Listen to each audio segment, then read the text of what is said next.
TGSRTC ఉద్యోగులకు good news. పెరిగిన కరువు భత్యం.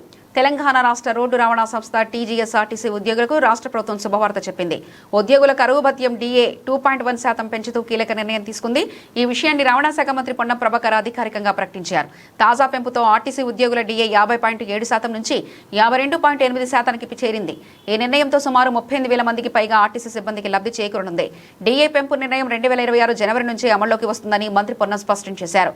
జనవరి నుంచి మార్చి వరకు 3 నెలల బకాయిలను రాబోయే నెలల్లో సప్లిమెంటరీ బిల్లుల ద్వారా విడుదల వారీగా చెల్లించనున్నట్లు తెలిపారు. ఈ DA పెంపు వల్ల ఆర్టీసీపై ప్రతి నెల అదనంగా 2.82 కోట్ల ఆర్థిక భారం పడనుంది. ఈ సందర్భంగా మంత్రి మాట్లాడుతూ తమ ప్రభుత్వం ఆర్టీసీ ఉద్యోగుల సంక్షేమానికి పూర్తిగా కట్టుబడి ఉందని, ఇచ్చిన హామీలను నెరవేరుస్తామని పునరుద్ఘాటించారు.